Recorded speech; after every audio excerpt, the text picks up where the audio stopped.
selamat pagi. Perkenalkan saya Sri Rahayu, dosen Prodi Manajemen Universitas Pembangunan Pacabudi Medan.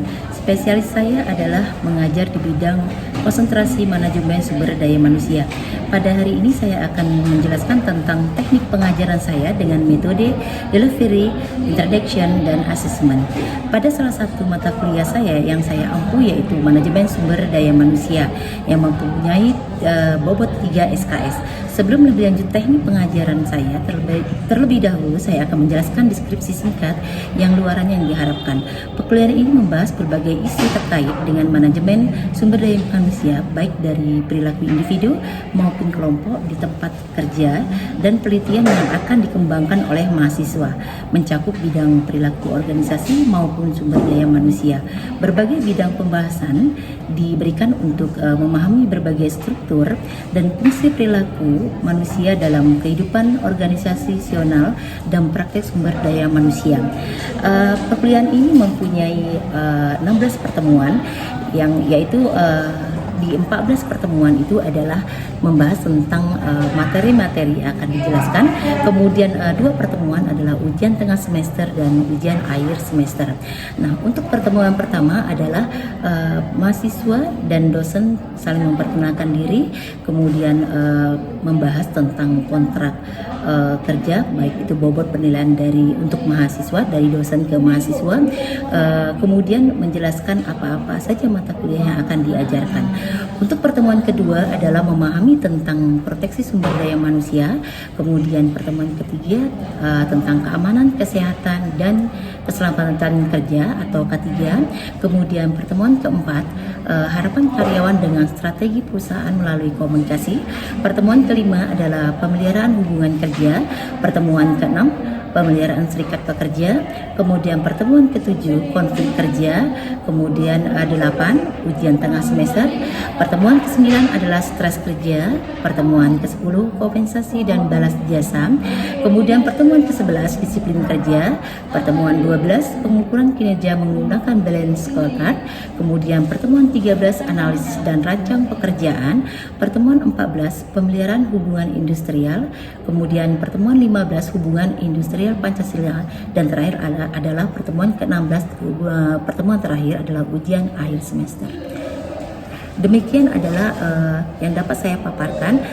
Kemudian saya akan menunjukkan bagi video pembelajaran saya di kelas. Terima kasih.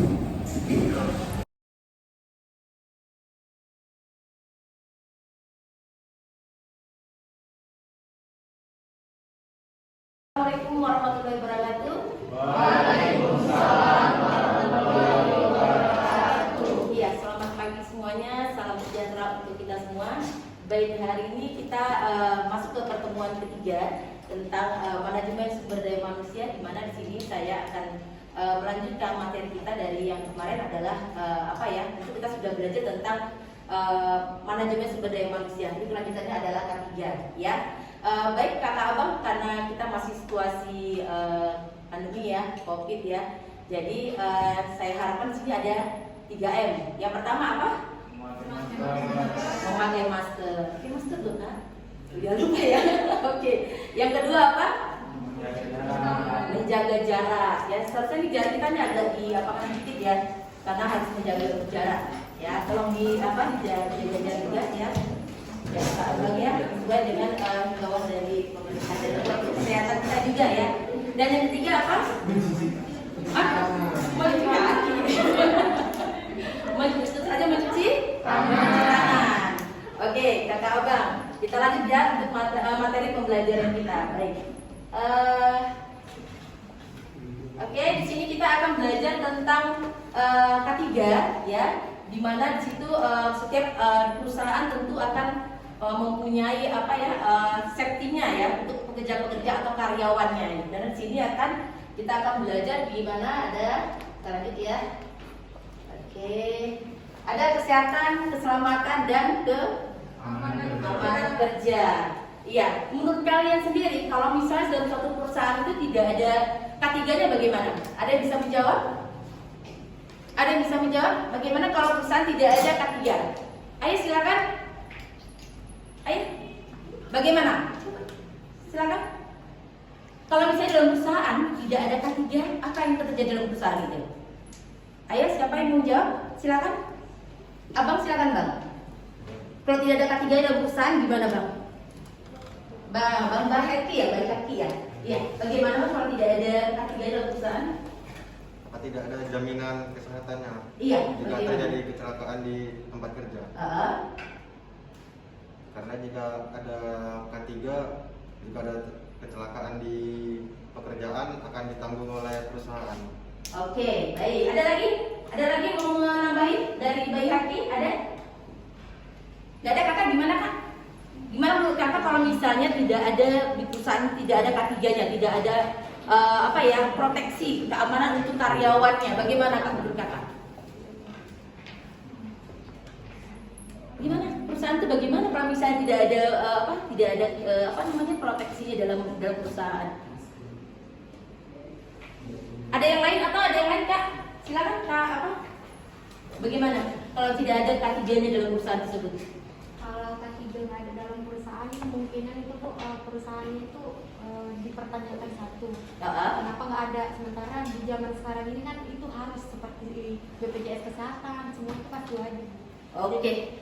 Luar biasa ya jawabannya ya. Iya, jadi kalau suatu perusahaan itu tidak ada K3-nya itu akan dipertanyakan oleh pemerintah setempat karena memang kan harus setiap perusahaan itu mempunyai harus mempunyai safety-nya, apalagi kalau suatu pabrik itu juga kan itu kan tentu kan tingkat risiko untuk kecelakaan itu kan tinggi ya. Jadi kalau tidak ada penanganan dari perusahaan atau tidak ada pihak ketiga yang untuk menangani tentang karya tersebut seperti kita asuransi atau ada rumah sakit itu akan susah, apalagi BPJS kan sekarang sudah berlaku ya BPJS. Oke, kita lanjut. Kesehatan, keselamatan dan keamanan kerja. Kesehatan dan keselamatan kerja atau K3 itu adalah upaya perlindungan yang ditujukan agar tenaga kerja dan orang lain di tempatnya kerja perusahaan selalu dalam keadaan selamat sehat ya, serta agar setiap sumber produksi dapat digunakan secara aman dan efisien. Nah, ini sesuai dengan Kepmenaker ya nomor 463 ya Strik MN atau Men tahun 1993 ya. Nah, ini juga undang-undangnya sudah ada ya tentang Undang-Undang Ketenagakerjaan nomor 13 tahun 2003 ya di pasal 87 yang bunyinya adalah bahwa setiap perusahaan wajib menerapkan sistem manajemen keselamatan dan kesehatan kerja yang terintegrasi dengan sistem manajemen perusahaan. Jadi sudah ada peraturan di sini ya. Jadi setiap perusahaan itu memang harus ada K3-nya. Oke, kita lanjut.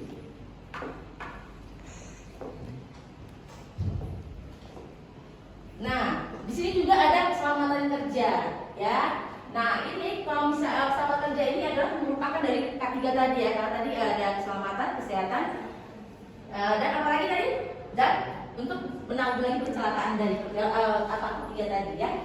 Baik, keselamatan kerja merupakan bagian dari K3 yang bertujuan menciptakan sistem kerja yang aman atau selamat ya. Jadi setiap penjagaan kecelakaan ini sudah dikendalikan oleh perusahaan tersebut. Jadi kita tidak takut lagi ya. Nah, ini sesuai dengan yang tadi sesuai dengan peraturan pemerintah. Jadi memang harus ada K3. Nah, bidang jasa safety itu yang meliputi manajemen keselamatan atau sistem manajemen keselamatan atau manajemen resiko. Tentu nanti kalian ini masih di semester 2 ya. Semester 2. Nanti di semester selanjutnya kalian akan belajar tentang manajemen resiko. Atau sudah ada ya? Sudah ada belajar manajemen risiko? Belum ya? Oke, nanti di semester ke depan akan ada mempelajari tentang manajemen risiko, ya. Oke. Nah, di sini juga ya menjelaskan mencakup identifikasi bahaya, asesmen risiko, ya, analisis evaluasi risiko serta kontrol pengendalian fleksibel sesuai dengan hierarki pengendalian yang benar dalam termasuk integrasi dan pencegahan kecelakaan, sistem izin kerja, inspeksi dan lain-lain. Oke, kita lanjut lagi. Nah, di sini juga ada kesehatan kerja. Nah, kesehatan kerja dalam perusahaan itu dalam pekerjaan juga tentu ada program kesehatan yang dilakukan setiap bulannya ya untuk memeriksakan kesehatan dari karyawannya secara rutin apakah ini sehat atau tidak, apalagi masa-masa pandemi begini ya. Tentu perusahaan juga akan melihat bagaimana karyawannya sehat atau tidak. Karena kadang-kadang karena pandemi COVID-19 ini kita nggak tahu ya, cuma demam-demam biasa atau flu-flu biasa, nggak apa-apa deh kan gitu ya. Jadi perusahaan memang harus harus secara rutin melakukan pemeriksaan terhadap karyawannya ya. Kemudian melakukan penyuluhan kesehatan ya, jadi harus dilakukan penyuluhan kesehatan kepada karyawannya. Kemudian tentu saja setelah penyuluhan tentu saja ada pengawasan kesehatan ya. Kemudian tentu ada pendidikan, pelatihan bagi setiap karyawan. Untuk pendidikan dan pelatihan bagi setiap karyawan itu adalah pengembangan untuk karyawan itu sendiri ya. Jadi kalau misalnya sudah sehat kan pasti kan mereka juga kan pengen ya mau jadi apa ke depannya, kan nggak mungkin jadi karyawan terus jadi guru terus gitu kan. Kalau memang prestasinya bagus, nah tentu kan pasti ada untuk pengembangannya, pasti ada pendidikan dan pelatihannya untuk jenjang lebih bagus lagi ya. Kemudian ini adalah bidang jasa kesehatan kerja, itu mencakup seperti ini ya, ini untuk menangani tentang kesehatan kerja. Jadi occupational health management system. Nah ini yang akan menangani tentang kesehatan kerja. Kemudian ada health risk assessment, kemudian ada food safety. Ya, jadi ketiga ini adalah yang akan menjaga tentang jasa kesehatan di setiap karyawan, di setiap perusahaan ya. Oke, kita lanjut. Nah di sini tadi sudah kita belajar tentang kesehatan. Di sini kita belajar tentang keamanan kerjanya. Keamanan kerjanya bagaimana? Setelah tadi kita sudah tentang kesehatan, tentu saja ya untuk mencegah orang-orang yang tidak berhasil dalam mengakses sistem internal perusahaan. Maksudnya ini adalah kadang-kadang ada ya unsur sakit hati ya sama perusahaan. Mungkin namanya kita orang bekerja dalam suatu perusahaan, merasa ada yang maaf cakap, dia terlalu menonjolkan diri supaya dia bisa jadi diperhatikan oleh atasannya. Nah si teman ini tadi merasa sakit hati gitu. Mungkin si teman ini ada menceritakan ke atasan, Pak dia nggak bekerja Pak, tiduran atau malas gitu ya. Nah itu jadi timbul rasa sakit hati. Nah di situ harus ada keamanan kerjanya gitu loh. Kalau timbul seperti itu kadang-kadang teman ini ada cakap, bukan semua karena tidak ya. Kadang-kadang bagaimana si teman ini supaya jatuh gitu ya, supaya jatuh jongkok atau gimana gitu. Nah itu semua sudah terkontrol di perusahaan tersebut. Nah keamanan kerja itu bagaimana? Bisa aja ya ada CCTV itu kan bisa melihat ya, atau ada orang-orang pengawas yang akan melihat apakah ada kecurangan di dalam pekerjaan tersebut. Jadi itu akan menghindari, makanya dibilang di sini adalah adanya orang-orang yang tidak berhasil dalam mengakses sistem internal perusahaan. Ya, sampai di situ paham ya? Sudah ngerti ya kalau untuk keamanan kerja. Baik, kita lanjut kembali.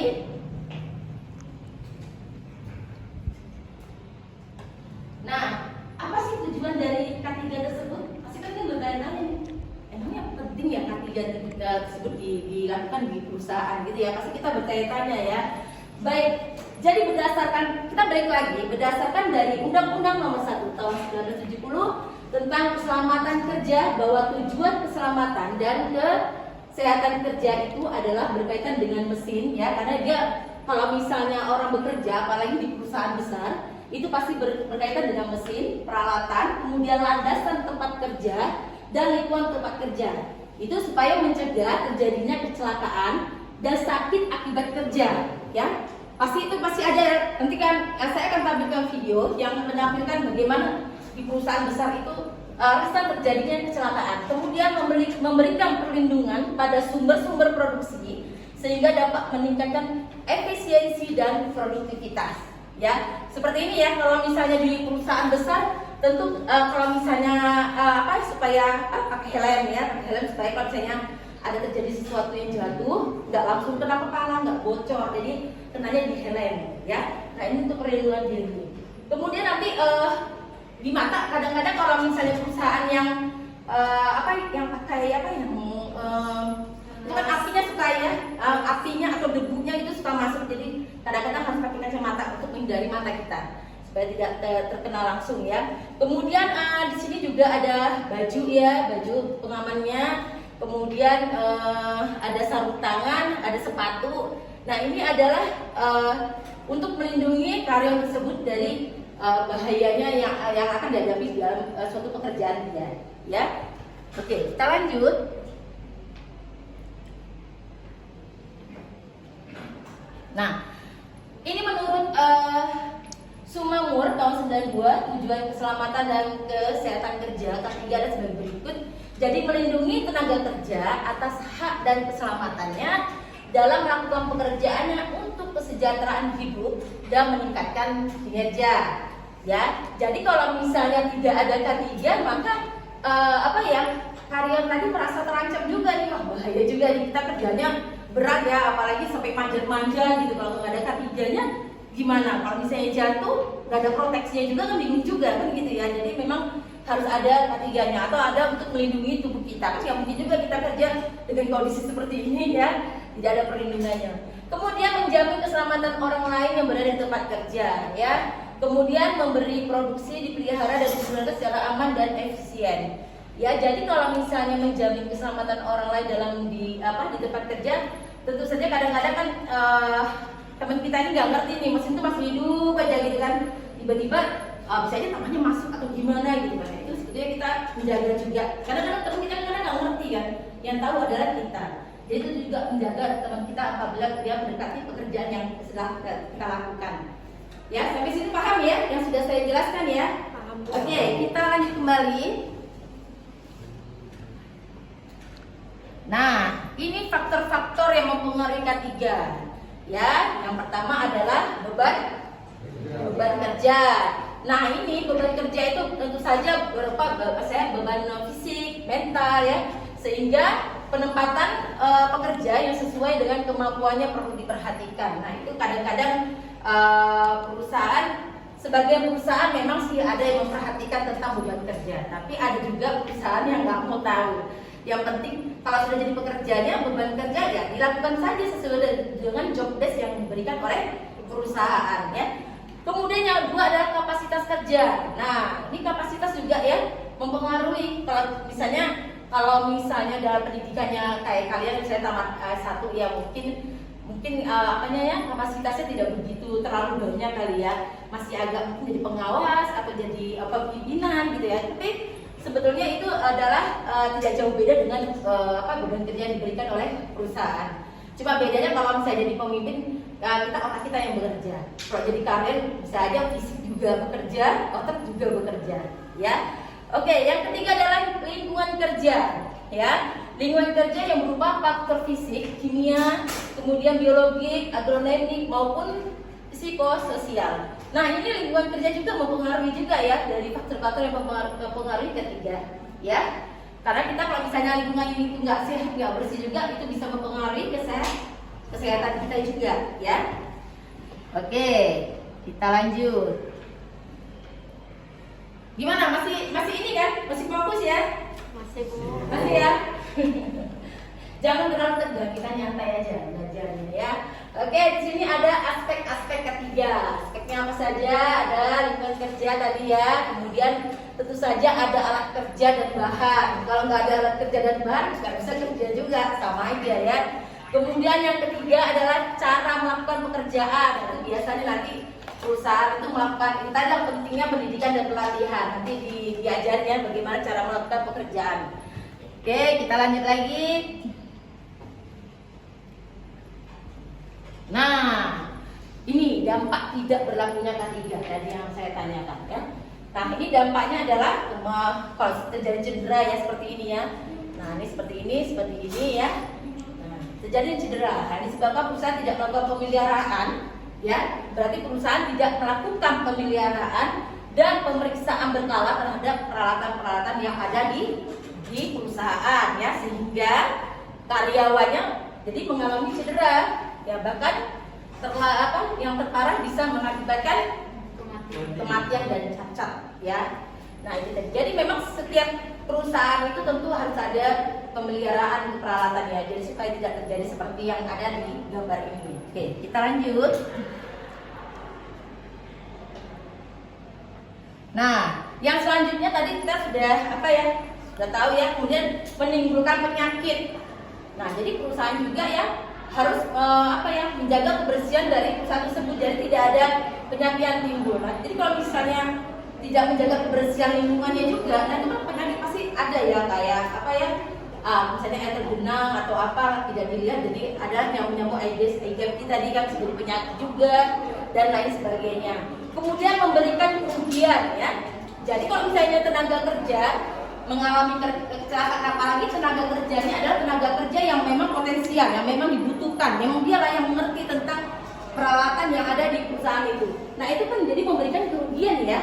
Nah sangat merugikan sekali. Kemudian proses kerja di perusahaan jadi terhambat. Tentu saja kalau yang biasa kerja menangani itu tiba-tiba sakit atau tidak kerja, otomatis jadi terhambat semuanya ya itu tadi. Kemudian kita lanjut. Nah sampai di sini untuk K3 ada yang nggak ngerti atau tidak paham? Paham semua ya, jelas semua ya. Baik. Di sini saya akan menampilkan video. Dia.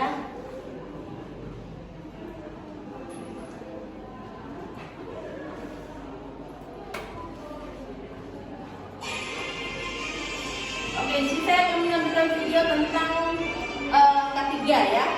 Nah, di sini saya akan paham bagaimana pentingnya K3 dilakukan di perusahaan.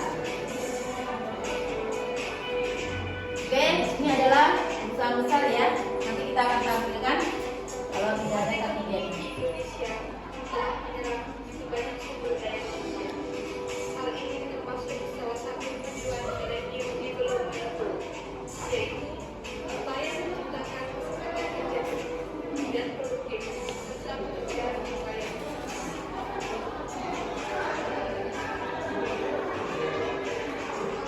Nah, seperti ini ya, kalau perusahaan besar ya. Namun peningkatan pertumbuhan ekonomi juga diiringi dengan meningkatnya angka lapangan kerja dan dinamika akibat kerja. Nah, itu yang akan terjadi ya kalau perusahaan. Nah, ini aku seperti jatuh. Kemudian, nah ini bisa juga jadi kecelakaan kerja. Nah itu adalah di perusahaan besar. Nah dia jatuh. Jadi memang perusahaan betul-betul harus memperhatikan peralatannya. Nah ini juga bisa terjadi kecelakaan. Nah itu tangannya ya. Kita lihat juga kadang-kadang mau pergi kerja juga bisa terjadi kecelakaan. Nah ini juga, nah ini bisa terjatuh. Nah juga bisa terpleset.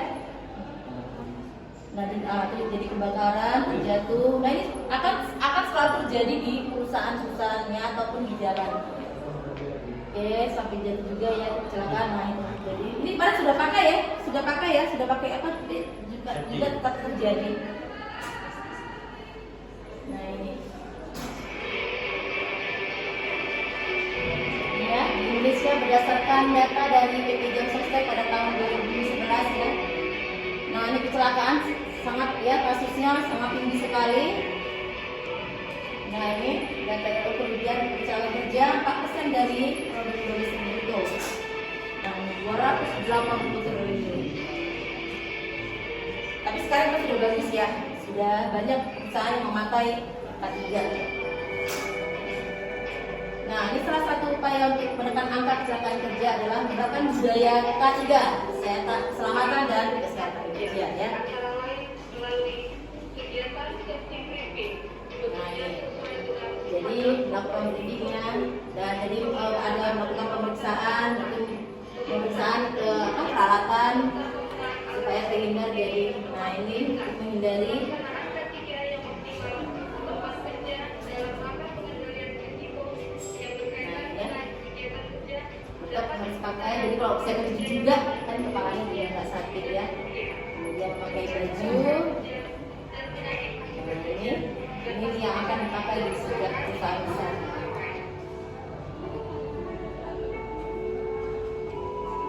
Nah, ini pilihan ada di tangan Anda. Mari kita saling peduli untuk mengembangkan budaya keselamatan. Setiap orang Indonesia, mari katakan dan lakukan. Saya pilih selamat. Ya, tentu saja kita semua pilih sama. Oke, sampai di sini udah paham ya bagaimana pentingnya K3 dalam materi pembelajaran kita pada hari ini. Jadi bagaimana, sudah happy ya melihat tadi video tadi, bagaimana kesimpulan yang bisa kalian simpulkan? Bisa kakak? Coba apa kesimpulan yang sudah didapat dari K3 tersebut? Silakan kak. Kakak siapa namanya? Regina, Kak Regina, silakan kak. Bagaimana kesimpulan yang sudah kakak tonton dari video tersebut? Bahwa setiap perusahaan harus menerapkan K3 supaya karyawannya tidak selamat dan dapat bekerja dengan baik. Oke, mantap. Oke, ada lagi? Abangnya ada? Mau memberikan masukan? Abang ada mau memberikan masukan atas video yang abang tonton tadi?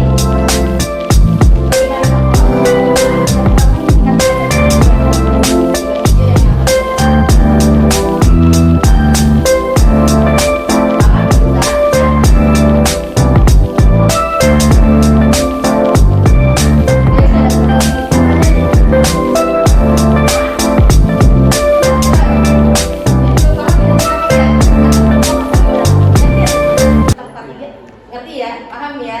Oke, jadi kakak abang, perlunya kita belajar tentang K3 pada hari ini supaya kalian mengerti ya bagaimana pentingnya dilakukannya K3 tersebut. Kalau tidak ada K3 dalam perusahaan itu sangat berbahaya sekali. Apalagi perusahaan adalah perusahaan besar ya. Jadi tentu harus ada K3. Oke kakak abang, mungkin pertemuan kita pada hari ini di sini dulu. Kita akan bertemu kembali ya dalam pertemuan yang keempat tentang proteksi ya. Nanti kita akan belajar lagi tentang itu setelah dari K3. Oke, tetap semangat ya, jaga kesehatan kalian ya. Tetap tadi 3M apa satu? Kedua